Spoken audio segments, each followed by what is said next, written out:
Welcome to Children, Teens, and the COVID-19 Vaccines.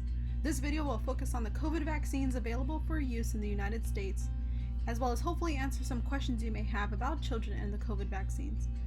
The following video and materials are supported in part by the National Institute of Health-funded Community Engagement Against COVID-19 Disparities, also known as AZCEAL, specifically the AZCEAL COVID Consortium, a partnership of the University of Arizona, Arizona State University, Northern Arizona University, Mayo Clinic, and the Arizona Community Health Workers Association. All of the information shared today has been adapted from the Center for Disease Control and Prevention as well as the adcouncil.org. What is COVID-19? COVID-19 is a part of a large family of viruses that cause respiratory illness and can spread mainly from person to person through coughing, sneezing, or talking. Common symptoms of COVID-19 are coughing, shortness of breath, fever or chills, fatigue, muscle pain or body aches, and many others. And it's important to note that children are at risk of developing the same symptoms as adults. COVID-19 may cause more severe complications like pneumonia, respiratory failure, multi-system organ failure, or even death. Each person responds differently to COVID-19, so someone can become very ill with COVID-19 or experience little to no symptoms. This is where vaccines come in. Since we don't know how each person will respond when they become sick with COVID-19, we want to know what vaccines are available and how to access them. The first two that we'll be discussing are the ones that are available under emergency use authorization by the FDA, and that is Moderna and Johnson & Johnson.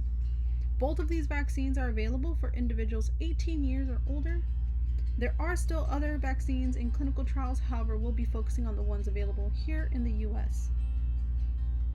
The third vaccine that has been approved by the FDA is the Pfizer-BioNTech vaccine. It is now known as Comirnaty and will be advertised and marketed as such. This approved vaccine is available for individuals who are 16 years and older.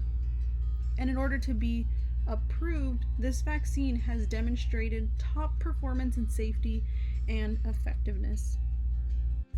Currently, the Pfizer vaccine is the only vaccine that is authorized for children who are 12 to 15 years old, and it's available under that emergency use authorization by the FDA. Now, you may be wondering why children should receive the vaccine, and the answer is to protect themselves, their family, and the community. Children can still get sick with COVID-19 and spread it to others, maybe in their class or at home. The goal is to ultimately keep children healthy and safe, and by becoming vaccinated, they will have a better defense against COVID-19 and therefore lower the risk of spreading it to others. Other benefits are that the vaccine has shown to be effective at keeping kids from getting COVID-19 or protecting them from getting seriously ill, even if they do get COVID-19.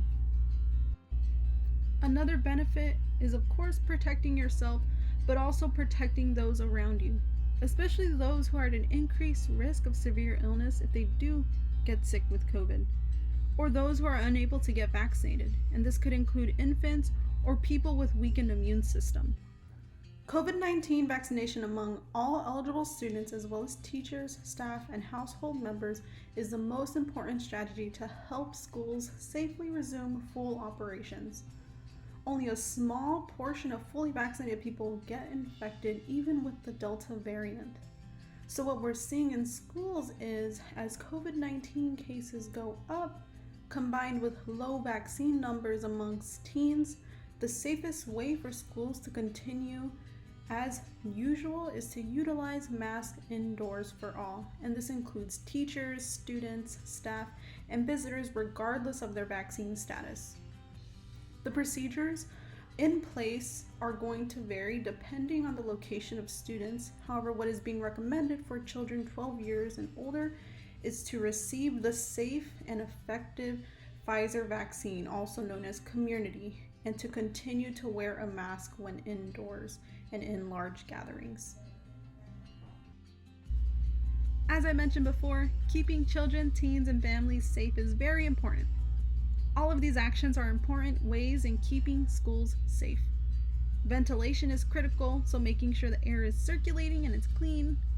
Reminding students, teachers, and staff to wash their hands regularly. Respiratory etiquette, which is fancy words for coughing in your elbow or in a tissue, and making sure to wash your hands after. Stay home when you feel sick and get tested. Screening and testing is also recommended. And then cleaning and disinfecting highly used surfaces in the schools. Another piece that is critical is contact tracing combined with quarantining and isolation. So figuring out who has COVID-19 and making sure they are able to be isolated to prevent the spreading of COVID-19. If you have any questions or concerns regarding the content discussed today, please reach out to AZCEAL at info@azceal.org and feel free to visit those additional websites.